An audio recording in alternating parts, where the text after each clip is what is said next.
(5월 3일) 수요일이 되겠습니다. 그제부터 지금 이 좌파 도배하는 라디오 가짜뉴스, 이거 이대로는 안 된다라는 언론 보도들이 이제 무척 충격적으로 나오고 있습니다. 이거 뭐 패널 수를 갖다가 보수가 오히려 어떤 측면에서는 보수가 많아야 되는데, 보수가 많은 게 아니고 이게 10대 2, 다시 말하자면 한 80%가 전부 다 좌파들이 패널을 배정을 하고 있습니다. 이런 언론들이, 이게 대한민국 언론입니까?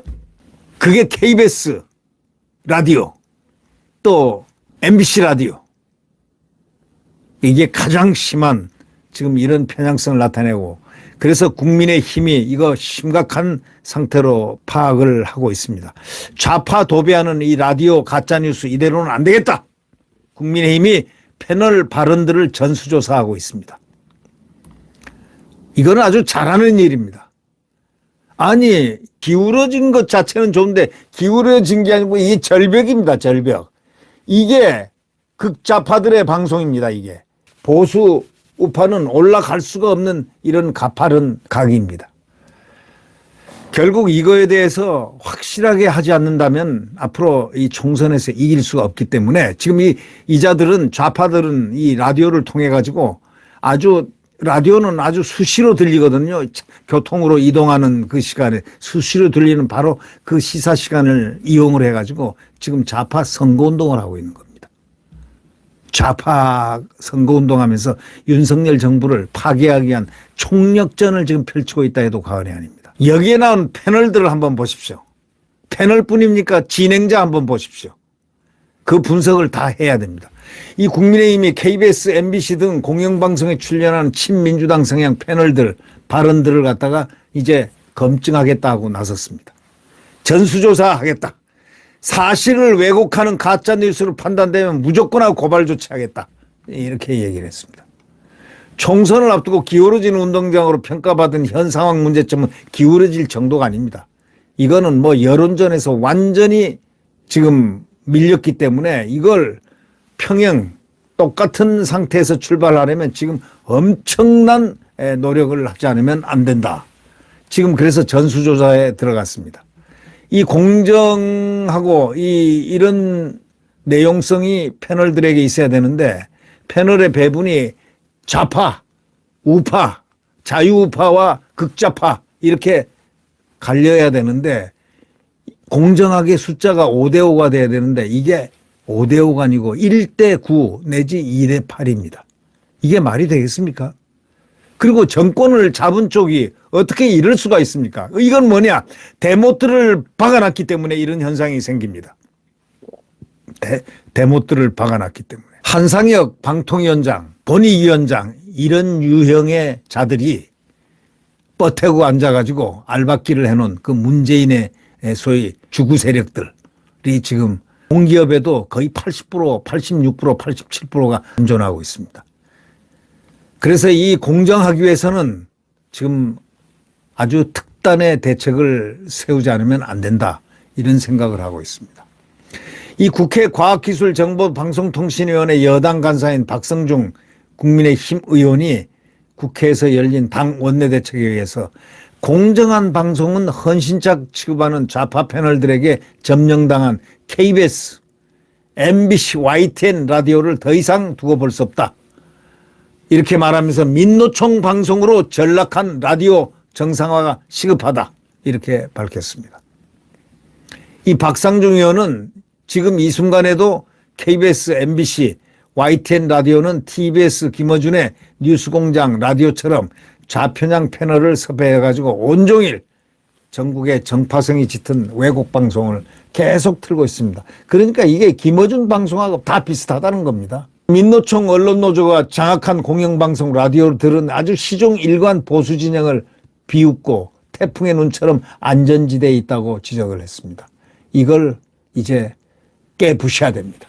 박 의원은 라디오 전체, TV까지 분석 중이지만 공정 언론인 국민연대 모니터링을 MBC 3노조와 함께 분석한 결과를 보면 대통령 방미 기간에 말이죠, MBC 라디오가 85%가 좌파 패널로 채워졌다는 겁니다. 온종일 대통령 그러니까 성과를 두드려 까고 패고 지어내고 막 왜곡 선동하고 했다는 바로 매국 행위를 저질렀다고 이렇게 박상중 의원은 비판하고 있습니다. 또 박 의원은 패널들 출연 횟수로 따져보면 진보 진영이 37명이고 보수가 4명, 거의 9배라는 겁니다. 9배. 이게 말이 됩니까 이게? 10대 1이라는 구도가 말이 되냐고요. 대통령이 타국에서 국익을 위해서 국가 이익을 위해서 노력하고 힘들어하고 이렇게 정말 잘하고 있는데 이 좌파 세력들은 서로 앞다퉈가서 여론 선동을 해가지고 대통령을 매도하고 까부수기를 하고 대한민국을 파괴하려고 달려드는 이런 자들이 라디오를 점령하고 있다. 또 TV를 점령하고 있다. 안 되죠 이거는. 이거는 실로 반국가적 행태입니다. 공영방송 라디오들을 자신의 정치 놀이터로 지금 활용하고 있는 것이라고 말하는 박상중 의원의 말이 아주 100% 옳은 얘기입니다. 더 심각한 문제를 어떻게 거론하냐. 이걸 관리 감독해야 할 권태선 방송문화진흥회 이사장, 정영주 방송통신심의위원장 이런 자들을 지목했습니다. 이들은 오로지 자리 보존에만 여념이었고 공정한 방송심의라든가 MBC 관리 감독은 걷어치우고 자신을 임명해 준 민주당과 문재인에게 충성하기 위해서 버티기를 작전을 돌입하고 있습니다. 박 의원은 국민의힘은 편파방송을 남발하는 TV는 물론 라디오와 함께 가짜 발언을 일삼는 좌파 패널을 전수조사하고 검증해서 민형사상의 모든 고발 조치를 끝까지 취할 것을 강력히 경고한다고 강조했습니다. 윤재호 국민의힘 원내대표도 이날 국회에서 이 보통 문제 아니다. 사안에 따라서 고발을 판단하겠다 이렇게 얘기했습니다. 전부 고발하지는 않겠지만 도저히 그냥 넘어가기 곤란한 사안에 대해서는 고발 등의 조치를 취하겠다 이렇게 얘기했습니다. 이 국민의힘이 당 차원에서 친민주당 성향 패널 발언을 조사해 가지고 법적 조치를 예고한 것은 최근 정부의 가짜뉴스 박멸기조와 괴를 같이 합니다. 이 가짜뉴스는요 어떠한 형태로든 박멸시켜야 됩니다. 이 가짜뉴스는 한마디로 얘기하면 국민의 눈을 멀게 한 거 아닙니까? 이렇다면은 대한민국의 미래가 암담한 겁니다. 총선에서 총칼 없는 여론전쟁이 지금 펼쳐지는데 여기서 그냥 가짜로 먹겠다?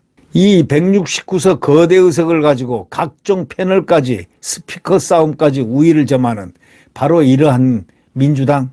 이제 이런 식으로 민주당에 밀리면은 국민의힘은 희망이 없다. 국민의힘이 단호한 조치를 취해야 한다. 이런 얘기입니다. 국민의힘이 이 지금 여론전을 펼치고 있는 이 좌파들의 이 패널 모든 이 방송을 장악한 이 민주노총의 이 언론들, 민노총의 휘하의 언론들입니다. 이거를 파괴하지 않고서는 이거를 딱 정상화시키고 이들을 완전히 제거하지 않고서는 아주 어려운 문제입니다. 지금 그 작업에 들어가야 됩니다. 윤석열 대통령은 지난 방미 기간 중에 보스턴 하버드 케네디 스쿨 그 미국 그 하버드 정치대학원입니다. 거기서 연설을 할 때 이런 얘기를 했지 않습니까? 허위 선동과 가짜 뉴스가 디지털 모바일과 결합해 가지고 진실과 여론을 왜곡하는 일이 다반사가 됐다 이거죠. 이 거짓 선동과 가짜 뉴스는 반지성주의인데 이거는 민주주의와 자유를 위협하고 있는 또 민주주의와 자유주의를 이거는 완전히 위기에 빠뜨린다. 이렇게 우려를 한 바가 있습니다. 상당히 대통령의 현실 인식은 아주 냉철하게 꿰뚫고 있습니다. 진실을 꿰뚫고 있습니다. 이 가짜뉴스를 근절하기 위해서 각 TV라든가 TV뿐만 아니라 이 특히 라디오 이런 부분에 거의 모든 총력을 집권당과 및 정부가 총력을 기울여서 이들을 깨부셔서 정상화시켜야 됩니다. 잘못된 저울을 이 저울 자체를 버려버려야 됩니다. 다시 새로운 공정의 저울로 이렇게 갖다 놔야 되지 않겠습니까? 네, 지금 이 극좌파들은 169석 민주당들은 여론조사 때문에 한 목이 아니라 두 목을 보고 있다고 좋아서들 난리지들입니다. 벌써 돈봉투 사건이 일어났으면 민주당이 지지율이 10 내지 20%가 떨어져야 그게 정상이거든요. 그게 안 떨어지고 쬐끔밖에 안 떨어진 이유가 뭘까요?